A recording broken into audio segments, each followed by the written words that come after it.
ونسألك اللهم علما نافعا لا ينسى وتوفيقا دائما آمين يا رب العالمين. Alhamdulillah kaum muslimin rahimani wa rahimakumullah. Malam ini 7 Rabiul Akhir 1442 kita lanjutkan Kitabul Haji, dan mudah-mudahan kita semuanya diberi oleh Allah keutamaan haji yang mabrur dan umrah yang mabrurah. Amin ya rabbal alamin. Kita sudah sampai pada hadis 743 dalam kitab saya. Sebelum kita lanjutkan hadis ini, terlebih dahulu saya ringkas amalan haji yang kemarin sudah kita pelajari, bahwa pada tanggal 8 Hijriah Dzulhijjah maka kita melakukan kita berada di Mina. Kemudian setelah itu pada tanggal 9 Dzulhijjah kita berpindah menuju ke Arafah. Setelah itu kita menuju ke Muzdalifah. Setelah itu tanggal 10 Zulhijjah kita melakukan 4 amalan haji yang kemarin sudah diurutkan, yaitu Ramyun, lempar jumrah, kemudian Nahrun, yaitu sembelih, kemudian Halqun, yaitu cukur, kemudian Tawafun, yaitu tawaf ifadah. Nah, ini ringkasan ibadah haji yang kita lakukan tanggal 8 Dzulhijjah dari Mina, kemudian 9 Dzulhijjah menuju Arafah, kemudian menuju Muzdalifah, kemudian melakukan 4 amal ini. Maka tentu saja ini di Mina, karena kita menyembelihnya di Mina. Tapi ini sebagai ringkasannya, sehingga apa yang akan kita pelajari nanti tidak akan jauh dari apa yang dituliskan ini secara ringkas. Hadis 743, wa an Khuzaimah bin Thabit radhiyallahu anhu anna an-nabiyya sallallahu alaihi wasallam kana adalah idza faragha, apabila berhenti, min talbiyatihi, dari talbiyahnya, fi hajjin aw umrah, baik dalam haji atau umrah, sa'alallaha, beliau meminta kepada Allah, ridwanahu, ridhonya, wal jannata, dan meminta jannah, wasta'adha, dan beliau berlindung, birahmatihi, dengan rahmat Allah, minan nar, dari api neraka. Hadis diriwayatkan oleh Syafi'i dengan sanad yang dhaif.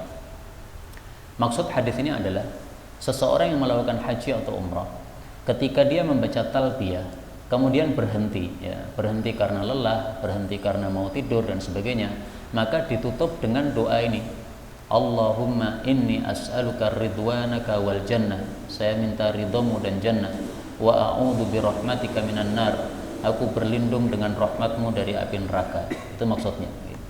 Maka seorang yang berhaji atau berumrah selalunya mengucapkan talbiyah. Jangan berhenti dari wirid talbiyah ini. Kalau mau berhenti maka tutup dengan doa ini, kemudian istirahat. Ya, namanya orang lelah, istirahat boleh, nggak ada masalah. Hadis ini memang derajatnya dhaif, tapi tidak ada masalah diamalkan, karena ini hanya bicara masalah doa, dan memang berdoa apa saja bebas, kita boleh berdoa dengan kebaikan-kebaikan, baik doa ini dengan ataupun doa-doa yang lainnya. Hanya jangan meyakininya sebagai sunnah Rasulullah sallallahu alaihi wasallam, karena hadisnya dhaif. Hadis berikutnya 744. Wa an Jabir radhiyallahu anhu qala qala Rasulullah sallallahu alaihi wasallam, nahartu, saya menyembelih kurban, hahuna, di sini, yaitu di Mina, wa Mina, dan Mina itu kulluha, seluruhnya adalah manhar, tempat menyembelih kurban. Fanharu, maka menyembelihlah kalian, fi rihalikum, pada kemah-kemah kalian.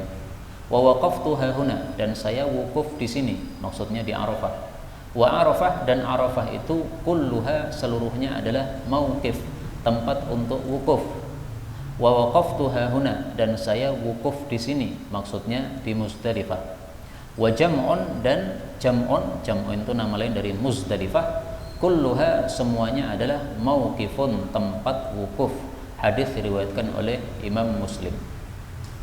Maksud hadis ini adalah ketika Rasulullah berada di Mina, beliau menyembelih kurban di Mina itu di satu tempat di Mina. Tapi beliau mengatakan, menyembelih tidak harus di tempat ini, di tempat manapun yang penting masih area Mina, bebas, nggak ada masalah. Demikian juga wukuf. Ketika beliau wukuf di Arafah, beliau berada di satu tempat di Arafah, mungkin bagian tengahnya, mungkin bagian pinggirnya, gitu. Tapi beliau mengatakan, saya wukufnya meskipun di sini, tapi wukuf di area Arafah manapun juga adalah sah.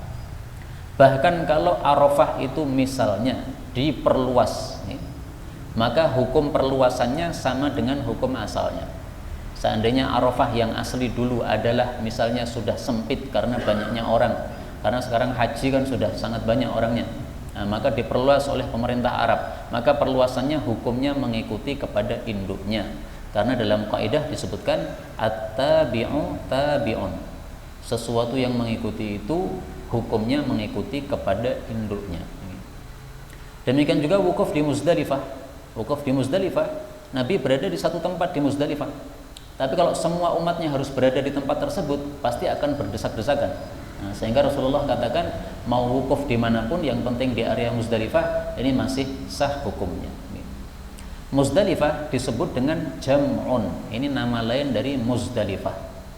Tadi sudah kita sebutkan ya, urutannya adalah kita berada di Mina, kemudian pindah ke Arafah, kemudian ke Muzdalifah.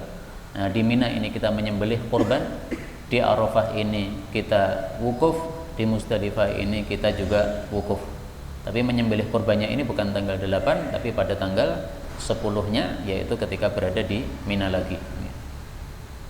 Nah, pertanyaannya adalah, kenapa Muzdalifah disebut jam'un?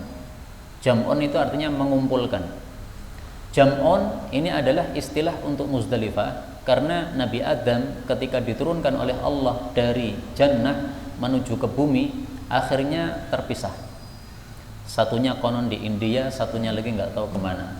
Mungkin juga di Cemani ini, mungkin kita nggak tahu kan. Tapi kemudian saling mencari. Nabi Adam mencari Hawa, Hawa mencari Nabi Adam. Ketemunya di Muzdalifah, kumpul di Muzdalifah, maka disebut jam'un. Ini sejarah tentang Muzdalifah, kenapa disebut jam'un, wallahu a'lam bishawab. 745, wa an Aisyah radhiyallahu anha anna an-nabiyya sallallahu alaihi wasallam lamma tatkala jaa datang ila Makkah, ke Makkah, dakhala, beliau memasuki Makkah, min a'laha, dari bagian atasnya, wa kharaja, dan beliau keluar, min asfaliha, dari bagian bawahnya. Hadis muttafaqun alaih. Hadis ini oleh para ulama diperselisihkan, apakah termasuk sunnah dari ibadah haji atau tidak. Yang mengatakan termasuk sunnah, berarti sunnahnya masuk kota Mekah dari arah atas, nanti keluarnya dari arah bawah. Tapi atas bawah ini sekarang sudah tidak ada, karena sudah diratakan oleh pemerintah Mesir pada tahun 800 Hijriah. Bagian atas Mekah ini disebut namanya adalah Kada. Bagian bawah Mekah ini disebut namanya adalah Kuda.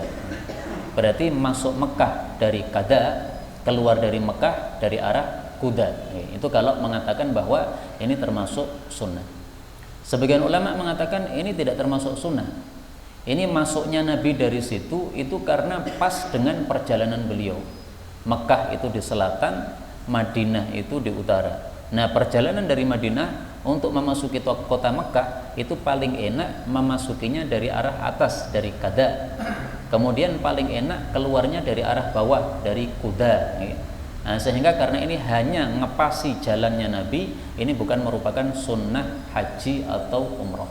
Sehingga mau masuk dari mana saja bebas. Yang penting jangan seperti orang-orang masuk dari bawah tanah. Bebas dari arah utara, selatan, barat, timur, tafadhol. Hadis berikutnya 746. Wa an Ibnu Umar radhiyallahu anhuma annahu, bahwasanya Ibnu Umar kana adalah la yaqdamu, tidak datang, Makkah, ke kota Makkah, illa kecuali bata, bermalam, bi Dzituwa, di tempat namanya Dzituwa, ini di luar kota Makkah.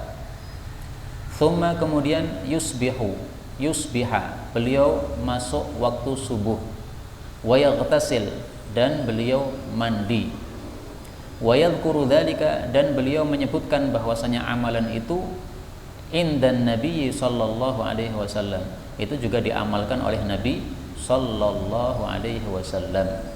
Hadis ini muttafaqun alaih. Hadis ini menunjukkan bahwasanya disunnahkan orang itu yaghtasil, untuk mandi sebelum masuk kota Mekah. Jadi Makkah ini termasuk tempat yang diistimewakan oleh Allah, sehingga kita disunnahkan sebelum masuk Mekah mandi dulu, penghormatan terhadap kota Mekah. Sama dengan kalau kita mau masuk masjid, pakai baju yang sopan. Jangan sampai laki-laki masuk masjid pakai katok kolor tok, telanjang dada. Ini nggak sopan sama masjid. Masjid tempat ibadah. Orang-orang yang akan ibadah di situ akan terganggu kalau melihat Anda pakai koloran saja di dalam masjid. Adapun di sini bata bidhi tua, Nabi bermalam di tempat namanya Dhi Tua. Ini lagi-lagi diperselisihkan oleh para ulama. Apakah termasuk rentetan dari ibadah haji ataukah tidak? Yang mengatakan ini termasuk rentetan ibadah haji mengatakan ini hukumnya sunnah. Jadi sebelum masuk Mekah singgah dulu di Dhi Tua, singgah di situ semalam. Setelah itu pagi-pagi baru masuk kota Mekah. Yang mengatakan ini bukan sunnah, mereka menjawab sama dengan hadis sebelumnya tadi. Nabi singgah di Dhi Tua itu karena perjalanannya pas di situ. Jadi dari Madinah menuju ke Mekah, pas sekali tinggal untuk di Dhi Tua. Nah, kalau kita dari Indonesia kemudian singgah di Madinah, setelah itu menuju ke Mekah, tapi kita perjalanan dengan bis, mungkin tidak perlu singgah-singgah, ya kan? Dengan bis sudah cepat sekali. Zaman dulu dari Madinah ke Mekah pakai onta, ini bisa 1 pekan, bisa 9 hari, maka lelah, sehingga wajar kalau istirahat dulu di Dhi Tua. Nah, kita-kita yang tidak perlu istirahat tidak usah singgah di Dhi Tua. Saya pribadi cenderung pendapat yang mengatakan ini bukan termasuk sunnah ibadah haji, tetapi ini hanya karena pas dengan perjalanan Rasulullah sallallahu alaihi wasallam. Adapun yang sunnah ininya, yaghtasilnya, mandinya sunnah. Para ulama katakan ini dalil sunnah mandi sebelum masuk kota Mekah. Maka mandi itu ada yang wajib, ada yang sunnah. 747. Wa an Ibnu Abbas radhiyallahu anhuma annahu, bahwasanya Ibnu Abbas kana adalah biasanya yuqabbil, mencium al-hajarul aswad, hajar aswad, wa yasjud, dan beliau sujud alaihi, di atas hajar aswad. Hadis diriwayatkan oleh Hakim secara marfu' dan Baihaqi secara mauquf, dan hadis ini derajatnya sahih. Nah, belum ada tulisan derajatnya, kalau perlu ditulis sendiri, sahih. Hadis ini menunjukkan untuk hajar aswad disunnahkan melakukan 2 amalan. Yang pertama mencium, yang kedua sujud. Sebagian orang bingung, apa bedanya mencium sama sujud? Nah, saya jawab, kalau antum punya istri, mencium pakai apa? Pakai bibir, lagi. Nah, maksudnya mencium itu dengan bibir. Kalau sujud itu pakai jidat ini. Nah, maka ketika ada hajar aswad, kita cium pakai bibir kita. Setelah itu disujudi. Nah, begini. Dan ini adalah pendapat mayoritas para ulama. Menyelisih mereka Imam Malik. Imam Malik berpendapat tidak ada amalan sujud di atas hajar aswad. Tetapi hadis ini sahih menunjukkan bahwasanya hajar aswad disujudi adalah sunnah Rasulullah sallallahu alaihi wasallam. Ada yang pernah melakukan Pak sujud di atas hajar aswad? Saya belum melakukan juga. Mudah-mudahan kita semuanya diberi hidayah taufik oleh Allah untuk melakukan mencium dan sujud di atas hajar aswad. Amin ya rabbal alamin. Karena memang seringkali desak-desakan. Dan dalam masalah mencium hajar aswad ini ada 2 fikih. Boleh panjenengan pakai fikihnya Ibnu Umar. Kalau Ibnu Umar mengatakan Rasulullah cium hajar aswad, maka ketika ditanya oleh muridnya, wahai Ibnu Umar, bagaimana kalau desak-desakan? Maka Ibnu Umar mengatakan, bagaimana itu dilempar di Yaman sana, nggak usah ditanyakan. Pokoknya Nabi cium, kamu cium, merasa kakean teko. Itu Ibnu Umar. Sehingga Ibnu Umar itu di dalam riwayat yang sahih disebutkan beliau cium hajar aswad sampai bibirnya nyonyor. Kenapa? Desak-desakan. Ketika mencium kedorong orang, akhirnya berdarah-darah. Itulah fikihnya Ibnu Umar. Fikih yang kedua, fikih Ibnu Abbas. Ibnu Abbas kalau melihat desak-desakan pada hajar aswad, beliau minggir, tidak ikut berdesak-desakan.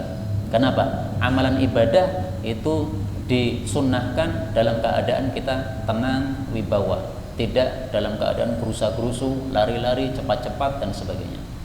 Saya sendiri lebih cenderung pendapatnya Ibnu Abbas, sehingga dulu ketika umrah tidak sempat cium Hajar Aswad. Kenapa? Enggak pernah sepi sama sekali. Tapi kata teman saya, kalau mau sepi sebenarnya bisa, dari ba'da isya sampai subuh jangan tidur, nanti pasti ada sepinya. Nah saya itu nggak kuat Pak, ba'da isya sampai subuh nunggu mancing sampai subuh, nggak bisa, pasti tekluk. Nah pas tekluk itu pas sepi, begitu bangun sudah ramai lagi, wes serakace udah. Nah, makanya belum sempat cium Hajar Aswad.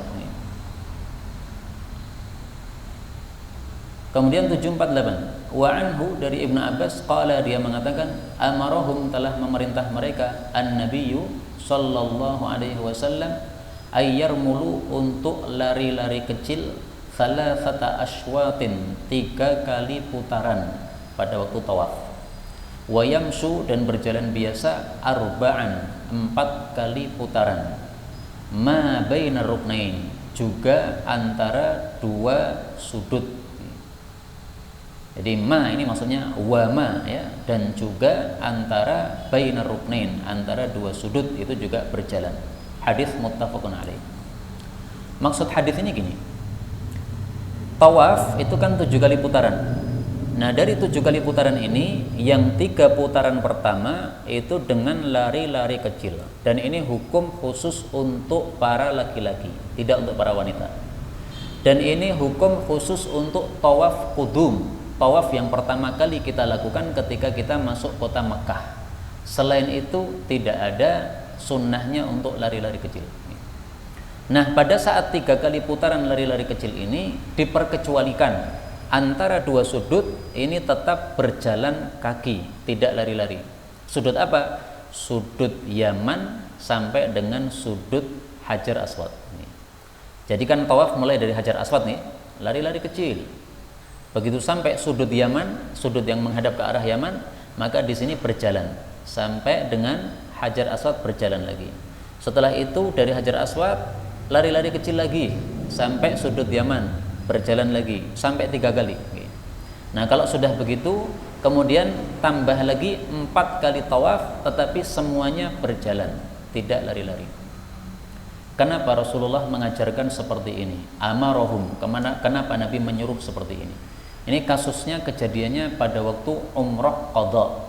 Umrah qadha itu dilakukan oleh Nabi setelah umrah Hudaybiyah.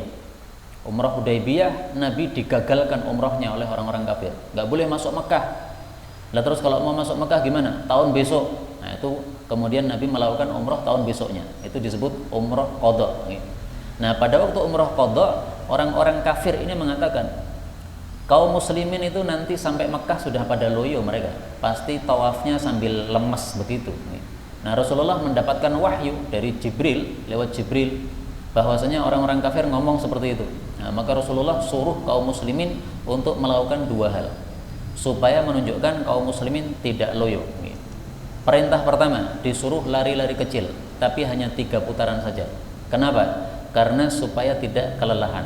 Jadi sebenarnya memang lelah, karena perjalanan jauh dari Madinah menuju ke Mekah, bisa 9 hari perjalanan atau 7 hari perjalanan. Nah maka hanya larinya pada 3 kali putaran. Perintah yang kedua, disuruh untuk melakukan ittiba, yaitu membuka pundak bagian kanan, sehingga lari-larinya jadi enak. Karena kalau tertutup semuanya, lari-larinya jadi apa? Tertahan begitu. Atau juga untuk menampakkan nih, kokoknya nih Pak. Nah, sambil lari-lari sambil gini kan, nah, sehingga kokok kelihatan. Ini orang-orang kuat, orang-orang yang giat, tidak loyo sebagaimana yang kalian sangkakan. Inilah sejarahnya kenapa disuruh lari-lari 3 kali putaran. Kenapa di antara rukun Yamani dengan rukun Aswad tadi kok tidak lari-lari? Karena orang-orang kafir berada di balik Ka'bah yang sono. Ya, jadi ini Ka'bah, ini rukun Yamani sama rukun Aswad di sini. Orang-orang kafir berada di sini. Nah maka kaum muslimin di sini nggak usah lari. Kenapa? Orang kelihatan, nggak kelihatan, sehingga tidak perlu menampakkan apa? Lari-lari mereka, tidak perlu menampakkan kekuatan mereka. Meskipun sunnah ini sebabnya adalah seperti itu, tetapi sunnah ini berlaku sampai hari kiamat. Sehingga kalau kita tawaf, hendaklah 3 kali putaran yang pertama dilakukan dengan apa? Lari-lari. Adapun ini ma bainar ruknain, berjalan di antara 2 sudut pada 3 putaran pertama, ini sudah tidak berlaku lagi. Karena pada waktu haji wada, Rasulullah dan para sahabat lari kecil pada 3 putaran pertama tanpa pengecualian 2 sudut tadi. Sehingga dari awal sampai akhir lari sampai 3 kali. Setelah itu jalan sampai 4 kali. Karena itu hadis-hadis seperti ini memang kalau kita mau mengamalkannya perlu kepada penjelasan para ulama. Tidak bisa kita amalkan langsung karena kita bisa salah, karena hadis itu beraneka ragam, tidak hanya satu hadis ini saja. Hadis 749, wa anhu qala lam ara, aku tidak melihat Rasulullah sallallahu alaihi wasallam yastalimu, menyentuh minal baiti, dari Ka'bah, ghaira, selain ar-ruknaini, 2 sudut al-yamaniyaini, yang menghadap ke arah Yaman. Hadis riwayat Imam Muslim. Ka'bah itu bentuknya seperti kubus sebagaimana kita lihat. 2 sudut menghadap ke arah Yaman disebut sudut Yaman. 2 sudut lagi menghadap ke arah Syam disebut sudut Syam. Ketika orang tawaf disunahkan untuk menyentuh sudut-sudut Ka'bah. Tapi ternyata prakteknya Nabi hanya menyentuh 2 sudut saja, sudut Yaman, sudut Syam tidak disentuh. Kenapa sudut Syam tidak disentuh? Karena ternyata Ka'bah itu asalnya bentuknya begini nih. Jadi kotaknya itu semestinya memanjang begini. Tapi karena orang kafir kemudian membangun ulang Ka'bah setelah rusak gara-gara banjir, mereka hanya bisa membangunnya separuh begini. Sehingga bagian sini ini tidak bisa dilanjutkan pembangunan. Maka sudut ini adalah sudut palsu dari Ka'bah. Sudut asalnya di sini. Ini yang sekarang ini sudut palsu, 2 sudut ini. Kenapa ini sudut palsu? Karena orang-orang kafir Quraisy waktu itu tidak bisa melanjutkan pembangunan sampai sempurna karena duitnya sedikit. Sebenarnya orang-orang Quraisy orang-orang kaya, Pak. Duitnya banyak. Tapi mereka sepakat ketika membangun ulang Ka'bah jangan pakai uang haram. Masya Allah, ini orang-orang kafir pun menghormati Ka'bah. Untuk membangun Ka'bah sepakat uang haram jangan dipakai. Karena waktu itu ada uang haram, ada uang riba, ada uang karena zina, ada uang karena dukun dan sebagainya. Nah mereka sepakat, pokoknya kerjaan yang haram nggak usah dipakai. Ini untuk Ka'bah, ini sesuatu yang mulia, pakai duit halal. Akhirnya terkumpul duit yang sedikit, nggak bisa membangun Ka'bah seluruhnya. Nah, karena itulah Nabi hanya menyentuh sudut yang asli 2 saja, yaitu sudut Yaman. Sementara 2 sudut Syam di sini tidak disentuh karena ini adalah sudut yang tidak asli. Dulu para sahabat berselisih pendapat. Sebagian menyentuh seluruh sudut, sebagian hanya menyentuh 2 sudut sebagaimana yang dilakukan oleh Nabi. Dulu para sahabat berselisih. Tapi sekarang sepakat ulama bahwa yang disentuh hanya 2 sudut saja. Jadi perselisihan sudah lenyap. Karena itu jangan memakai pendapat sahabat yang menyentuh 2 sudut yang palsu ini. Termasuk diantaranya siapa? Sayyidina Muawiyah. Muawiyah ketika dia haji, dia tawaf, dia sentuh seluruh sudut-sudut ini. Maka oleh Ibnu Abbas ditegur, tidak disentuh kecuali 2 sudut. Maka Muawiyah mengatakan, tidak ada dari bagian Ka'bah yang jelek, maka semuanya disentuh, nggak ada masalah. Maka Ibnu Abbas menjawab, laqad kana lakum fi Rasulillahi iswatun hasanah. Rasulullah adalah suri tauladan yang baik. Rasulullah hanya menyentuh 2 sudut. Maka Muawiyah diam, nggak bisa jawab.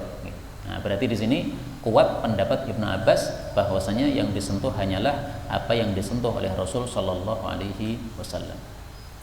Ini 2 sudut Yaman. Yang 1 sudut ini hanya disentuh saja, tidak dicium.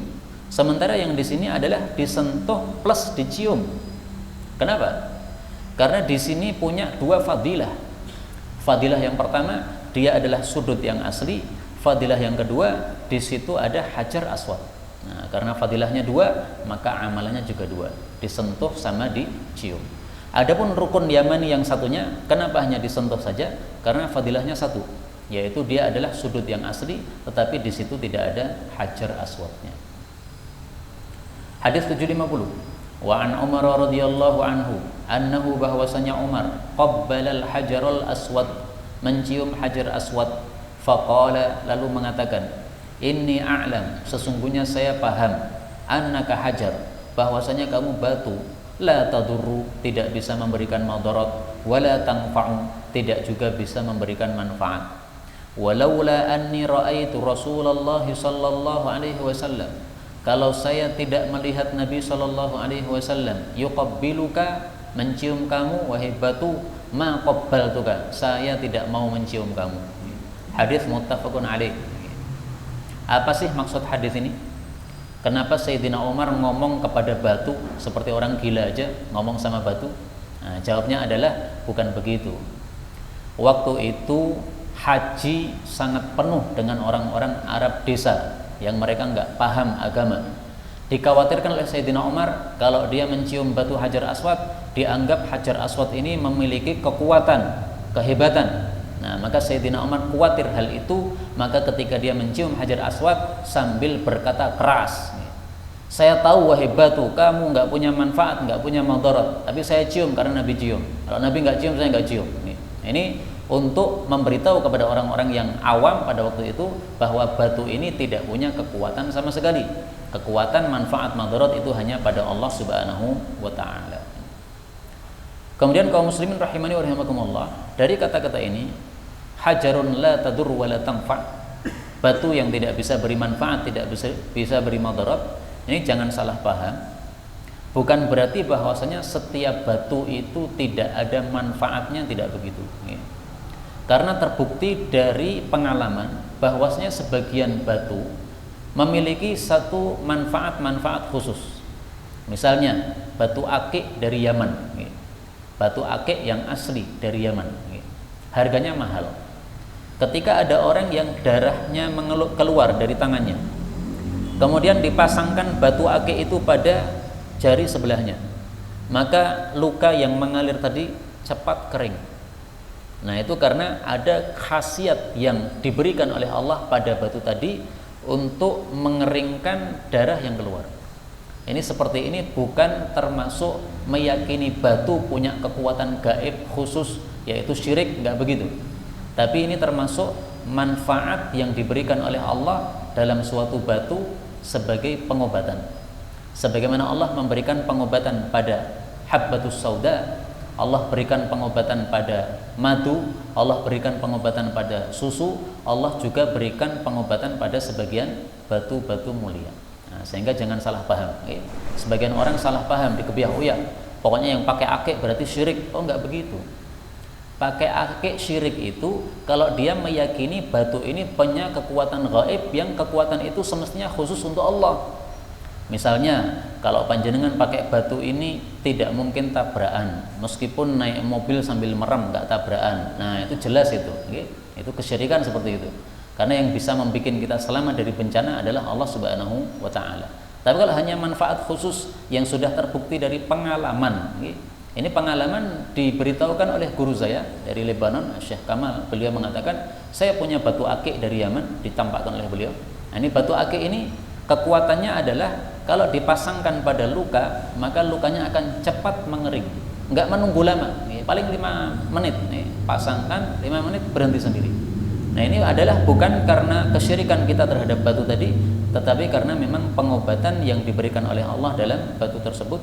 Jadi semacam batu ini mengeluarkan misalnya kayak zat-zat tertentu, sehingga menyebabkan luka ini menjadi cepat kering gara-gara hal itu. Maka ini bukan kesyirikan sama sekali. Wallahu a'lam bishawab. 751. Wa an Abi Tufaili radhiyallahu anhu qala, ra'aitu, aku melihat Rasulullah sallallahu alaihi wasallam yatufu tawaf bil baiti di Ka'bah, wa yastalimu, dan beliau itu mencium ar-rukna, sudut, maksudnya Hajar Aswad, bimihjanin, dengan satu tongkat, ma'ahu, yang bersama beliau, wa yuqabbilu, dan beliau itu mencium al-mihjana, tongkat tersebut. Hadis diriwayatkan oleh Imam Muslim. Hadis ini menunjukkan bahwasanya kalau kita melakukan tawaf, maka hendaklah dimulai dengan mencium Hajar Aswad. Dan nanti setiap kali putaran melewati Hajar Aswad, cium lagi. Melewati lagi, cium lagi. Berarti totalnya mencium Hajar Aswad ini 7 kali, karena 7 kali putaran. Kalau tidak bisa mencium, bagaimana? Sentuh dengan tangan. Setelah itu tangan kita yang menyentuh Hajar Aswad, kita cium. Kalau tidak bisa menyentuh dengan tangan, maka bimihjan, dengan tongkat. Karena tongkat kan lebih panjang. Jadi dari jauh kita bisa sentuh. Nah, setelah ujungnya tongkat itu menyentuh Hajar Aswad, ujungnya kita cium. Berarti ada 3 tingkatan. Cium langsung dengan bibir, ini paling utama. Cium dengan tangan, ini yang kedua. Cium dengan tongkat, ini yang ketiga. Nabi melakukan tingkatan yang ketiga, karena Nabi tidak mau mendesak-desak terhadap umatnya. Tingkatan yang keempat, kalau tidak bisa, maka cukup dengan berisyarat dengan tangan. Dan kalau berisyarat tidak usah dicium, karena tidak ada sesuatu yang menyentuh pada Hajar Aswad. Cukup mengucapkan Allahu Akbar atau Allahu Akbar la ilaha illallah sambil berisyarat. Nah, mudah-mudahan kita semuanya bisa mencium Hajar Aswad secara mabrur. Amin ya rabbal alamin. Kita membaca kitab haji ini doa terus saja, Pak. Mudah-mudahan dikabulkan oleh Allah Subhanahu wa taala. Kalaupun tidak dikabulkan, itu urusan Allah, yang penting kita sudah dapat niatnya dan itu pahalanya sama. 752 wa an ya'la bni, ini tertulis Ibnu Salah. Ibni Umayyah radhiyallahu anhu qala tawafan nabiyyu sallallahu alaihi wasallam, Nabi tawaf muttabi'an, dalam keadaan ittiba' bi burdin akhdar, dengan selendang warna hijau. Hadis riwayat Imam 5 kecuali Nasai dan disahihkan oleh Tirmidzi. Hadis ini menunjukkan 2 hal. Pertama, disunnahkannya ittiba. Apa artinya ittiba? Ittiba diambil dari kata-kata dhaba. Dhaba itu ini, pundak bagian atas, hasta ini bawah, nah, ini lengan bagian atas, ini dhaba. Nah, maka muttabi itu artinya menampakkan pundak kanan pada saat tawaf. Seperti yang kita ketahui, memakai baju tawaf, ini yang bagian kiri ditutupi baju tawaf, baju ihram, kemudian bagian kanan ini dibuka. Itu namanya muttabi. Muttabi hanya dilakukan pada saat tawaf qudum, tidak dilakukan pada tawaf yang lain. Sebagaimana tadi sudah saya sampaikan, 2 amalan hanya dilakukan pada tawaf qudum. 1 ittiba, yang kedua lari-lari kecil 3 kali tadi. Selain itu tidak ada pada tawaf-tawaf yang lain. Kemudian hadis ini menunjukkan juga bolehnya akhdar, bolehnya memakai baju ihram berwarna hijau. Jadi baju ihram tidak wajib putih. Kalau Anda menggunakan baju ihram warna batik supaya gabung bersama jamaah haji Indonesia, gen railang, nggak apa-apa. Jadi misalnya trik, ini jamaah haji sudah tua-tua dari Nur Jamil. Nah, karena orang tua biasanya suka bingungan, nah, maka kasih burdahnya atau selendangnya untuk ihram pakai batik, nggak ada masalah. Ini bukan sesuatu yang dilarang oleh Nabi Sallallahu Alaihi Wasallam. Karena semuanya pakai putih. Kalau semuanya putih susah carinya, Pak. Pakai batik gampang, dari jauh masih kelihatan. Hadis 753. Wa an Anas radhiyallahu anhu qala, Anas berkata, kana adalah yuhillu, membaca ihlal, minna di antara kami, al-muhillu, orang yang membaca ihlal, fala yunkaru alaih, maka tidak diingkari, wa yukabbiru, dan bertakbir, minna di antara kami, al-mukabbir, orang yang bertakbir, fala yunkaru alaih, maka tidak diingkari terhadapnya. Di sini tertulis yungkiru, ya, mestinya apa? Yungkaru, karena tidak ada fa'ilnya. Hadis ini muttafaqun alaih. Hadis ini bicara tentang perjalanan dari Mina menuju Arafah. Saya ulangi lagi, hadis ini bicara tentang perjalanan dari Mina menuju Arafah. Tadi sudah saya tuliskan, ya, tanggal 8 Dzulhijjah kita di Mina, setelah itu kita menuju Arafah pada tanggal 9 Dzulhijjah. Nah, perjalanan dari Mina ke Arafah inilah yang dibahas oleh hadis tadi. Jadi kesimpulannya, pada waktu kita berjalan dari Mina ke Arafah, maka boleh yuhillu, membaca ihlal, maksudnya membaca talbiyah, boleh juga yukabbir, membaca takbir, bebas. Tidak harus talbiyah. Talbiyah boleh, takbir juga boleh. 754 wa ani Ibnu Abbas radhiyallahu anhuma qala ba'atsani telah mengutus saya Rasulullah sallallahu alaihi wasallam fi tsaqal pada perbekalan safar. Au qala atau dia mengatakan fi dha'afah pada orang-orang lemah. Dikirim dari mana? Min jam'in, dari jam'in. Nama lain dari apa? Muzdalifah. Dikirim kapan? Bilailin, pada malam hari. Hadis ini sahih. Belum ada takhrijnya ternyata di hadis setelahnya. Maka kita baca selanjutnya juga. 755. Wa an Aisyah radhiyallahu anha qalat ista'dzanat Saudah minta izin kepada Rasulullah sallallahu alaihi wasallam lailatal Muzdalifah, pada malam Muzdalifah.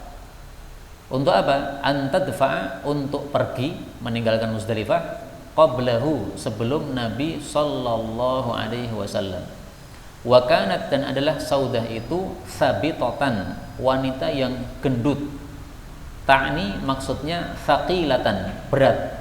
Jadi gendut akhirnya berat untuk berjalan.